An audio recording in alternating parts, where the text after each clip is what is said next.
Hello my dear student, welcome to my channel science and T. तो आज हम लोग बात करने वाले हैं पीएच स्केल के बारे में। तो आपके पास जो स्केल होता है वो लेंथ को मेजर करने के लिए होता है, तो उसको हम लोग लेंथ मेजरिंग स्केल कहते हैं।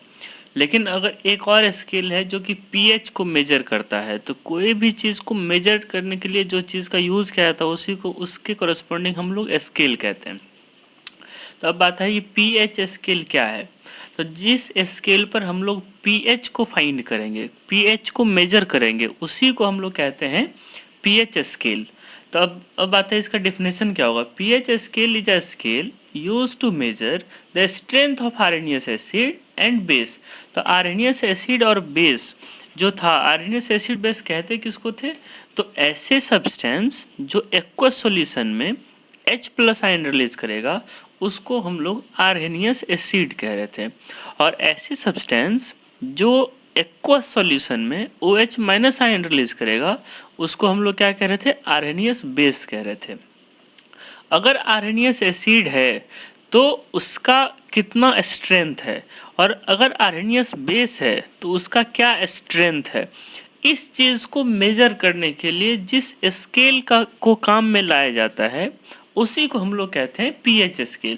तो इसका डिफिनेशन हो जाएगा, pH scale is a scale used to measure the strength of RNS acid and base. अब सेकंड पॉइंट है आपका, pH scale is introduced by Sorensen in 1909। एक सोरेनसन नाम के साइंटिस्ट थे, उन्होंने 1909 में एक स्केल इंट्रोड्यूस किया जो आर्हेनियस एसिड और बेस के स्ट्रेंथ को मेजर कर सकता था। उसी को हम लोग क्या कह दिए, पीएच स्केल। अब बात है जो पीएच स्केल में पी का क्या मीनिंग है और एच का क्या मीनिंग है। तो इन pH scale P stand for potence, in German meaning power. तो पी का मीनिंग होता है पोटेंस और इसका जर्मन मीनिंग होता है पावर। तो पी स्टैंड फॉर पावर और H stand for hydrogen ion. तो अगर हाइड्रोजन आयन का बात करें तो एसिडिक सब्सटेंस जो भी था according to Arrhenius aqueous solution में H प्लस आयन रिलीज कर रहा था। तो वहीं से आ गया ये हाइड्रोजन आयन। तो हाइड्रोजन आयन या फिर H plus ion, H plus ion को ही हम लोग क्या कहते हैं, हाइड्रोजन आयन। तो अब जितना ज्यादा H stand for hydrogen ion, तो जितना ज्यादा हाइड्रोजन आयन होगा उतना ज्यादा हम H कंसिडर करेंगे, और P क्या हो गया, पावर हो गया। तो ये हो गया आपका pH का फुल मीनिंग। अब आता है next point, on the pH scale we can measure pH from 0 to 14। यहाँ पर जो आपके पास स्केल होता है वहाँ पर आप उस स्केल का लेंथ पर डिपेंड करता है आप कितना लेंथ को वहाँ पर मेजर कर सकते हैं वन टाइम्स में। उसी तरह से पीएच स्केल पर भी एक फिक्स्ड वैल्यू होता है जितना वैल्यू को हम लोग मेजर कर सकते हैं। जैसे 0 टू लेकर के 14 तक पीएच का अगर वैल्यू है तब जाकर के पीएच स्केल को काम में ला सकते हैं और इससे पीएच का वैल्यू हम लोग फाइंड कर सकते हैं। नेक्स्ट पॉइंट है आपका, pH of a solution indicate which solution is more acidic or more basic than the other। तो pH किसी भी सॉल्यूशन का इंडिकेट करता है जो वो कितना एसिडिक है और कितना बेसिक है, किसके कंपेयर में, किसी अदर सॉल्यूशन के कंपेयर में। यहाँ पर अगर अदर सॉल्यूशन नहीं भी कहेंगे फिर भी कोई दिक्कत नहीं है। यहाँ पर कंसंट्रेटेड का कोई बात नहीं है और डाइल्यूशन का कोई बात नहीं है। जहाँ पर कंसंट्रेटेड और डाइल्यूट का बात करेंगे तो वहाँ पर हम लोग किसी के कंपेयर में बात करेंगे। लेकिन अगर हम लोग पीएच के रिगार्डिंग कोई बात करेंगे तो पीएच किसी भी सॉल्यूशन का फिक्स्ड होता है, उसको डाइल्यूशन और उसका फिर अगर कंसंट्रेटेड करेंगे तो वो फ्लक्चुएट करेगा। लेकिन किसी भी पार्टिकुलर सॉल्यूशन का हम पीएच का वैल्यू फाइंड कर सकते हैं। ये जरूरी नहीं है यहाँ पर किसी और सॉल्यूशन को कंपेयर में लाएं। तो पीएच किसी भी इंडिविजुअल सॉल्यूशन का आप फाइंड कर सकते हैं। तो pH of a solution indicate which solution is more acidic और more basic than the other. तो अब किसी भी सॉल्यूशन का अगर पीएच है तो वो एसिडिक है या फिर बेसिक है या फिर न्यूट्रल है, इसका हम लोग पता लगा सकते हैं on the basis of pH scale. तो पीएच स्केल होता है क्या है, ये एक स्केल है, इसी को हम लोग पीएच स्केल कहेंगे। इस तरह का फिगर बना रहता है। यहाँ पर देखिए 10 टू पावर 0 है, यहाँ पर 10 टू द पावर -1 है, यहाँ पर -2 है, 10 टू पावर -3 है। ये जितने सारे -2, -3, -4, -5, -6, -7, -8, 9, 10, 11, 12, 13, 14 देख रहे हैं, ये जो है आपका 10 टू द पावर 0 से लेकर के 10 टू द पावर -14 तक, ये सब के सब क्या है, concentration of H plus ion. तो यहाँ पर अगर concentration of H plus ion 10 to the power -8 रहा, तो अब यहाँ पर देखिए, यहाँ पर 0 से लेकर के और 14 तक दिया हुआ है, तो यहाँ पर 0 से लेकर के जो 14 तक दिया हुआ है वो है आपका pH का वैल्यू। तो अगर 10 टू द पावर -8 हम लोग हाइड्रोजन आयन कंसंट्रेशन का बात करेंगे तो वहाँ पर कितना pH हो जाएगा, 8 pH हो जाएगा। तो ये concentration of hydrogen ions and pH दोनों का क्या है, आपको एक साइड तो कंसंट्रेशन टर्म लिखा रहेगा और दूसरा साइड उसके कॉरेस्पॉन्डिंग pH का वैल्यू लिखा हुआ रहता है। जिस तरह से एक साइड सेंटीमीटर रहता है, अगर आप नॉर्मल स्केल का बात करेंगे मिलीमीटर भी रहता है, तो जो भी स्केल रहेगा उस पर जो भी मेजर रहेगा तो दोनों साइड अलग अलग मतलब मेजरिंग यूनिट्स रहता है। उसी तरह से यहाँ पर भी है, एक साइड तो कंसंट्रेशन टर्म दे दिया जाता है और दूसरे साइड क्या रहता है, पीएच का वैल्यू दे दिया जाता है। तो यहाँ पर जो इस साइड जो है अपर साइड, वहाँ पर कंसंट्रेशन टर्म दिया हुआ है और जो लोअर साइड है यहाँ पर पीएच का वैल्यू दे दिया। अगर 10 टू द पावर -14 कंसंट्रेशन रहा H प्लस आयन का, तब जाकर के वहाँ पर क्या होगा, 14 हो जाएगा उसका पीएच का वैल्यू। और यहाँ पर देखें, अगर पीएच का वैल्यू 7 है या फिर H प्लस आयन का कंसंट्रेशन का वैल्यू 10 टू पावर -7 है, तब जाकर के इस पॉइंट को हम लोग कहते हैं न्यूट्रल पॉइंट्स। क्लियर। लेकिन अगर इससे आगे बढ़ेंगे तो 10 टू पावर -8, 9, 10, 11, 12, 13, 14 तक जाएगा। तो यहाँ पर देखिए पीएच का वैल्यू भी चेंज करेगा, 8, 9, 10, 11, 12, 13 एंड 14 तक चेंज करेगा। तो अगर हम लोग 7 से राइट साइड बढ़ते हैं, तब जाकर के वहां पर क्या था, इंक्रीज इन बेसिक कैरेक्टर। इसका मतलब यहाँ देखिए pH 7 क्या था, न्यूट्रल था, और pH 8 आ गया, उसका फिर 9 आ गया, उसका फिर 10 आ गया, 11 आ गया, 12 आ गया, 13 आ गया, 14 आ गया। जैसे जैसे pH का वैल्यू 7 से आगे बढ़ते जाएगा, उस तरह से हम लोग को क्या होगा, बेसिक कैरेक्टर जो होगा वो इंक्रीज करते जाएगा। तो यहाँ पर लिखा हुआ है इंक्रीजेस इन बेसिक कैरेक्टर। तो यहाँ पर 7 से 14 तक जाएंगे हम लोग, तो 7 से जैसे 14 तक की तरफ मूव करेंगे तो वो pH का वैल्यू बढ़ेगा, और pH का वैल्यू जैसे ही बढ़ेगा तो वहाँ पर बेसिक कैरेक्टर बढ़ते जाता है। तो यहाँ पर देखिए H प्लस आयन का कंसंट्रेशन क्या हो गया, घटते गया, 10 टू पावर -14 हो गया, यहाँ पर 13 था, यहाँ पर 12 था। तो H प्लस आयन का कंसंट्रेशन घटेगा, तो इसका मतलब OH माइनस आयन का कंसंट्रेशन बढ़ेगा, और OH माइनस आयन का जैसे ही कंसंट्रेशन बढ़ा तो यहाँ पर क्या होगा, pH का वैल्यू बढ़ जाएगा, और pH का वैल्यू जैसे ही बढ़ेगा तो जाकर के आपका क्या होगा, मतलब एसिडिक से बेसिक की तरफ मूव करेगा। तो यहाँ पर तो न्यूट्रल है 7 से आगे बढ़ेंगे 14 तक जाएगा, तो वहाँ पर क्या होगा, basic solution, basic character increase होते जाएगा। लेकिन अगर लेफ्ट साइड का बात करें यहाँ पर, तो लेफ्ट साइड का बात करें तो -7 से कहाँ जाएगा, 10 टू पावर 0 तक जाएगा। और यहाँ पर देखिए 0 pH, उसके बाद फिर 1, 2, 3, 4, 5 एंड 6। तो अगर इधर जाएंगे हम लोग कहेंगे तो इंक्रीजेज इन एसिडिक कैरेक्टर। तो एसिडिक कैरेक्टर में क्या होगा, इंक्रीज होगा। तो 7 से लेफ्ट साइड जाएंगे तो एसिडिक कैरेक्टर बढ़ता है, और 7 से राइट साइड जाएंगे तो बेसिक कैरेक्टर बढ़ता है ऑन पीएच स्केल। ये था आपका पीएच स्केल। अब देखिए कुछ कैलकुलेशन है। तो pH can be defined as the logarithm of the reciprocal of hydrogen ion concentration. तो अगर हम लोग pH को डिफाइन करेंगे तो हम लोग क्या लिख सकते हैं, pH can be define as the logarithm of the reciprocal of hydrogen ion concentration. तो हाइड्रोजन आयन कंसंट्रेशन का क्या होगा, रेसिप्रोकल होगा, रेसिप्रोकल का लॉगरिथम लेंगे। तो यहाँ पर देखिए 1/H प्लस आयन है, यहाँ पर लॉग है, तो यहाँ पर क्या करा, pH can be defined as the logarithm of logarithm of reciprocal of H plus hydrogen ion concentration. यहाँ देखिए आप, reciprocal of hydrogen ion concentration है, तो अगर pH को हम लोग डिफाइन करेंगे तो logarithm of reciprocal of H plus ion concentration, तो उसको हम लोग क्या कहेंगे, pH कहेंगे। लेकिन अगर दूसरे लैंग्वेज में इसको हम लोग डिफाइन करेंगे तो क्या कह सकते हैं, pH is equal to logarithm of the hydrogen ion concentration with negative sign. तो अगर ये 1/H को H प्लस कंसंट्रेशन के फॉर्म में लिखेंगे तो आगे में क्या आ जाएगा आपका, माइनस साइन। तो हम लोग दूसरा डेफिनेशन इसका कहते हैं pH is equal to the logarithm of the hydrogen ions concentration with negative sign। तो यहाँ पर देखिए negative log H plus ion concentration। तो अगर किसी का भी हम लोग को pH निकालना होगा तो ये फॉर्मूला हम लोग काम में लाएंगे। वैसे आपको pH के रिगार्डिंग क्वेश्चंस नहीं पूछा जाएगा, अगर क्वेश्चन पूछा जाता तो मैं इसको डिटेल में पढ़ाने वाला हूँ pH कंसेप्ट को, तो आप मेरा pH वाला वीडियो को व्यू कर सकते हैं। तो मैथमेटिकल इस तरह से हम रिप्रेजेंट इसको करते हैं। अब बात है ऑल न्यूट्रल सब्सटेंस, जितने सारे न्यूट्रल सब्सटेंस है सब में H प्लस आयन का कंसंट्रेशन जितना होगा उतना ही OH माइनस आयन का कंसंट्रेशन होगा, और जब ये दोनों इक्वल होगा तब जाकर के वो उसका जो कंसंट्रेशन का वैल्यू होगा 1 × 10⁻⁷ मोल पर लीटर होगा।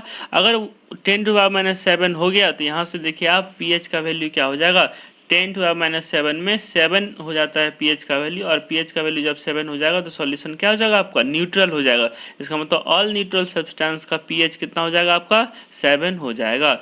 All acidic substance have, acidic है इसका मतलब क्या हो गया, H प्लस आयन कंसंट्रेशन ज्यादा होगा, किससे, OH माइनस आयन से। तो अगर OH माइनस आयन का कंसंट्रेशन बढ़ता है तो बेसिक कैरेक्टर बढ़ेगा, अगर H प्लस आयन का कंसंट्रेशन बढ़ेगा तो एसिडिक कैरेक्टर बढ़ता है। तो H plus ion concentration is more than OH minus ion concentration, और H प्लस आयन का कंसंट्रेशन किससे ज्यादा हो जाएगा, 1 × 10⁻⁷ मोल पर लीटर से। यहाँ देखिए 1 × 10⁻⁷ मोल पर लीटर जो है किसके बराबर, H प्लस आयन के कंसंट्रेशन के बराबर। तो जब ये इतना बराबर है तो pH कितना हो गया आपका, 7। लेकिन अगर H प्लस आयन का कंसंट्रेशन ज्यादा हो गया तो pH क्या हो जाएगा, घट जाएगा, और अगर pH घट गया तब जाकर के ये 7 से कहाँ जाएगा, लेफ्ट साइड जाएगा, और लेफ्ट साइड जाएगा तो एसिडिक स्ट्रेंथ क्या हो जाएगा, बढ़ जाएगा। तो in acidic substance all acidic substance have H plus ion concentration is more than OH minus ion concentration, और उसको हम लोग लिख सकते हैं H plus ion का concentration is more than 1 × 10⁻⁷ मोल पर लीटर, और pH का वैल्यू क्या हो गया, लेस देन 7। अब नेक्स्ट है आपका ऑल बेसिक सब्सटेंस है, बेसिक सब्सटेंस है OH माइनस आयन का कंसंट्रेशन ज्यादा होगा और H प्लस आयन का कंसंट्रेशन कम होगा। जब H प्लस आयन का कंसंट्रेशन कम हुआ तो pH का वैल्यू क्या हो जाएगा, बढ़ जाएगा, और pH का वैल्यू कहाँ से ज्यादा हो जाएगा, 7 से ज्यादा हो जाएगा, और 7 से ज्यादा हो जाएगा तो 8, 9, 10, 11, 12, 13, 14 हो जाएगा, राइट साइड बढ़ेगा। और यहाँ देखिए राइट साइड बढ़ने पर क्या होगा, इंक्रीजेज इन बेसिक कैरेक्टर, तो बेसिक कैरेक्टर यहाँ पर क्या होगा, इंक्रीज कर जाएगा। तो जैसे ही H प्लस आयन का कंसंट्रेशन घटेगा OH माइनस आयन का कंसंट्रेशन बढ़ेगा, तब जाकर के आपका सॉल्यूशन क्या हो जाएगा, बेसिक सॉल्यूशन हो जाएगा, और उसका pH का वैल्यू क्या हो जाएगा, pH का वैल्यू मोर देन 7 हो जाएगा। तो 7 से मोर देन 7 जैसे ही pH का वैल्यू हो गया तो आपका सॉल्यूशन बेसिक हो जाएगा। लेकिन अगर pH का वैल्यू लेस देन 7 है तो उसका वैल्यू एसिडिक हो जाएगा। तो ये था आपका pH का कंसेप्ट। इससे ये जो फॉर्मूला है आपका, इससे आपका क्वेश्चंस बनेगा। हम लोग क्वेश्चंस प्रैक्टिस करने वाले हैं, लेकिन अभी क्वेश्चन प्रैक्टिस नहीं करेंगे। इसमें जो हम आपको पढ़ा रहे हैं बहुत ज़्यादा डिटेल ये नहीं है, बस एनसीईआरटी को ध्यान में रखते हुए इस वीडियो को हम लोग बना रहे हैं ताकि जितना दिन आपका लॉकडाउन है उसमें आपका सिलेबस कंप्लीट हो पाए। इसके बाद हम लोग एक एक टॉपिक एक एक वीडियो में पढ़ने वाले हैं, जिस तरह से हम लोग पढ़े थे केमिकल रिएक्शंस एंड इक्वेशंस को, और उसी तरह से हम सारा का सारा टॉपिक कवर करने वाले हैं, और वहाँ पर पूरे डिटेल में आपको पढ़ाया जाएगा A to Z, जो कि NTSC या फिर ओलंपियाड लेवल का जो भी क्वेश्चंस आएगा सारा का सारा आप सॉल्व कर पाएंगे। वैसे क्वेश्चंस यहाँ से भी सॉल्व होंगे, लेकिन ये 100% सॉल्व यहाँ से होने का थोड़ा सा कम चांस लगता है, क्योंकि यहाँ पर क्वेश्चंस हम उतना ज़्यादा कवर नहीं कर रहे हैं। जैसे यहाँ से बहुत ज़्यादा क्वेश्चंस पूछा जाता है और यहाँ से हम लोग क्वेश्चन बनवाएंगे, लेकिन जैसे ही आप मेरा pH वाला वीडियो आप व्यू करेंगे लॉकडाउन के बाद, तब जाकर के आपको सारा का सारा क्वेश्चन बनेगा। लेकिन 10th क्लास में जितना मैं पढ़ा रहा हूँ अभी, उससे ज़्यादा आपको कभी नहीं पूछा जाएगा।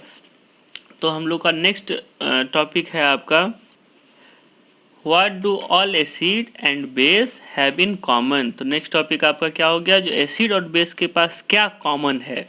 तो सबसे पहला बात देखते हैं, a common thing for all acids that they produce hydrogen ion H plus ion when dissolved in water। तो एसिड में कॉमन बात क्या है, जो कोई भी एसिड को अगर हम लोग वाटर में डिजोल्व करेंगे तो वहां से क्या रिलीज करेगा, H प्लस आयन रिलीज करेगा। कोई भी एसिड को अकॉर्डिंग टू आरएनएस साहब यही बोले थे, अगर कोई भी एसिड को वाटर में डिजोल्व करेंगे आप तो वहां से H प्लस आयन रिलीज करता है, और H प्लस आयन फिर से H2O के साथ जुड़ करके H3O प्लस आयन का फॉर्मेशन करता है, जिसको हाइड्रोक्सोनियम आयन के नाम से हम लोग जानते हैं। यहाँ पर देखिए HCl, H2SO4, HNO3 और CH3COOH, ये क्या है आपका इथानोइक एसिड है। तो अगर यहाँ पर hydrochloric acid, sulphuric acid, nitric acid और इथानोइक एसिड को हम लोग क्या करते हैं, वाटर में देते हैं। यहाँ पर H2O में जैसे ही हम लोग देंगे तो ये क्या होगा, H प्लस एक्वस तो रिलीज करेगा ही करेगा, साथ ही साथ क्लोराइड आयन रिलीज करेगा, यहाँ पर आपको सल्फेट आयन रिलीज करेगा, यहाँ पर नाइट्रेट आयन रिलीज करेगा, यहाँ पर एसीटेट आयन रिलीज करेगा। तो ये सब क्या है निगेटिव आयंस है, और यहाँ पर क्या रिलीज कर रहा है, H प्लस आयन रिलीज कर रहा है। इसका मतलब अगर कोई भी सब्सटेंस को हम लोग वाटर में डिजोल्व करेंगे और वो H प्लस आयन रिलीज करेगा तो उसको हम लोग एसिड कहेंगे। और दूसरे लैंग्वेज आप कह सकते हैं, जो ऑल एसिड जो है वाटर में डिजोल्व होकर के H प्लस आयन रिलीज करता है, जिसको हम लोग हाइड्रोजन आयन के नाम से जानते हैं।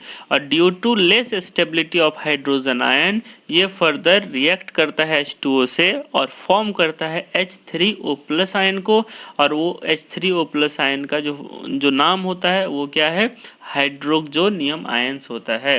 लेकिन नेक्स्ट पॉइंट आपका क्या है, but all the compounds containing hydrogen are not acid। yes, बहुत सारे ऐसे कंपाउंड्स है जिसके पास हाइड्रोजन तो है लेकिन वो एसिड नहीं है। Acid such glucose C6H12O6 and alcohol C2H5OH, इसको इथाइल अल्कोहल कहते हैं। जो लोग जो अल्कोहलिक ड्रिंकर होते हैं तो वो जो अल्कोहल ड्रिंक करते हैं वो इथाइल अल्कोहल ही है। तो alcohol also contain hydrogen but they do not show acidic character. तो ये सब जैसे ग्लूकोज हो गया आपका, या फिर शुगर हो गया, या फिर अल्कोहल हो गया, इसके पास आपको हाइड्रोजन तो दिख रहा है, यहाँ देखिए यहाँ पर भी हाइड्रोजन दिख रहा है, लेकिन ये सब जो है एसिडिक नेचर शो नहीं करता है, क्योंकि यहाँ पर ये वाटर में जैसे ही डिजोल्व होगा तो H प्लस आयन रिलीज नहीं करता है। अब देखिए कुछ सॉल्यूशन है आपका, तो सॉल्यूशन है उसका है, फिर ग्लो बल्ब है और नेचर ऑफ सॉल्यूशन है। जैसे डाइल्यूट HCl है, डाइल्यूट HCl कहने का मतलब हाइड्रोक्लोरिक एसिड के साथ साथ क्या है उसमें वाटर है। तो जैसे ही हम लोग हाइड्रोक्लोरिक एसिड में वाटर डिजोल्व करेंगे तो वहां से क्या फॉर्म होगा आपका, H plus ion and Cl minus ion का फॉर्मेशन होता है। और जैसे ही H प्लस आयन और Cl माइनस आयन में डिसोसिएट कर जाएगा, इसका मतलब जैसे ही उसमें इलेक्ट्रिसिटी पास करेंगे तो क्या हो गया, आयंस का मूवमेंट होगा, और आयंस का मूवमेंट होने की वजह से वो इलेक्ट्रिसिटी को कंडक्ट करेगा। तो जिस वजह से नेचर ऑफ सॉल्यूशन क्या हो जाएगा, कंडक्टिंग हो जाएगा। और बल्ब ग्लो करेगा या नहीं करेगा, बिल्कुल ग्लो करेगा, क्योंकि उसमें क्या है आपका आयंस है। लेकिन अगर सेकेंड एग्जाम्पल की बात करें, डाइल्यूट H2SO4 का बात करें, तो डाइल्यूट H2SO4 में क्या हो गया, इसका मतलब क्या हो गया, जो H2SO4 सल्फ्यूरिक एसिड के साथ साथ क्या है, वाटर है। और हम जानते हैं अगर एसिड को वाटर में डिजोल्व करेंगे तो वहां से H प्लस आयन रिलीज करेगा, और सल्फ्यूरिक एसिड जो है वो वाटर में डिजोल्व होकर के H प्लस आयन रिलीज करके और सल्फेट आयन का फॉर्मेशन करता है। तो hydrogen ion and sulphate ion, यहाँ पर देखिए H2SO4 तो H plus ion, SO4 2 minus ion, इसको कहते हैं सल्फेट आयन। तो जैसे ही डाइल्यूट H2SO4 का बात करेंगे तो इसके सॉल्यूशन में हाइड्रोजन आयन भी होगा और सल्फेट आयन भी होगा, और hydrogen ion and sulphate ion होने के वजह से ये सॉल्यूशन क्या होगा, इलेक्ट्रिसिटी कंडक्ट करेगा, और ये कंडक्टिंग नेचर का होगा, और ये बल्ब ग्लो करेगा। लेकिन दूसरा एग्जांपल अगर हम लोग देखें डाइल्यूट NaOH के बारे में, तो NaOH क्या है, सोडियम हाइड्रोक्साइड्स, और सोडियम हाइड्रोक्साइड्स को जैसे ही हम लोग वाटर में देंगे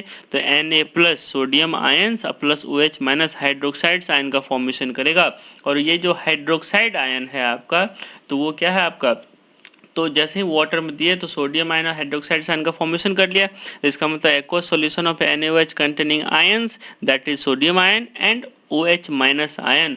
और Na प्लस और OH माइनस आयन होने की वजह से जैसे इलेक्ट्रिसिटी हम लोग इसमें पास करेंगे तो यहाँ पर कंडक्ट होगा, तो ये कंडक्टिंग नेचर शो करेगा और यहाँ पर बल्ब ग्लो करेगा। लेकिन अगर हम लोग इथाइल अल्कोहल का बात करेंगे तो ये हो गया आपका इथाइल अल्कोहल। इथाइल अल्कोहल को जैसे ही हम लोग वाटर में देंगे तो इथाइल अल्कोहल वाटर के साथ कंबाइन करके हाइड्रोजन बॉन्ड का फॉर्मेशन करता है, वहाँ से H प्लस आयन रिलीज नहीं करता है। और H प्लस आयन रिलीज नहीं करने की वजह से ये आयंस में डिसोसिएट नहीं होगा। अगर सॉल्यूशन में आयंस नहीं होगा तब जाकर के ये इलेक्ट्रिसिटी कंडक्ट नहीं करेगा, और इलेक्ट्रिसिटी अगर कंडक्ट नहीं करेगा तो इसको कहेंगे नो कंडक्टिंग और बल्ब ग्लो नहीं करेगा। तो ये था आपको कुछ एसिड एंड बेस के बारे में कुछ कंसेप्ट, जो कौन सा करेगा और कौन सा नहीं करेगा। अगर हम लोग ग्लूकोज सॉल्यूशन का बात करें तो ग्लूकोज का फॉर्मूला होता है C6H12O6। तो ग्लूकोज को जैसे ही वाटर में देंगे तो यहाँ से भी डिसोसिएशन का कोई चांस नहीं होता, और ये भी क्या होता है हाइड्रोजन बॉन्डिंग का फॉर्मेशन करेगा। तो वाटर के साथ जाकर के ये जुड़ जाता है बाय द हाइड्रोजन बॉन्डिंग।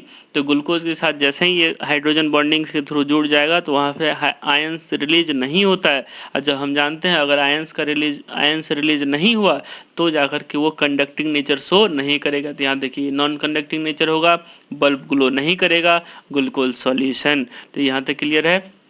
तो कुछ ऐसे सब्सटेंस है जो कि कंडक्टिंग नेचर नहीं शो करता, और कुछ ऐसे सब्सटेंस है जो कंडक्टिंग नेचर शो करता है।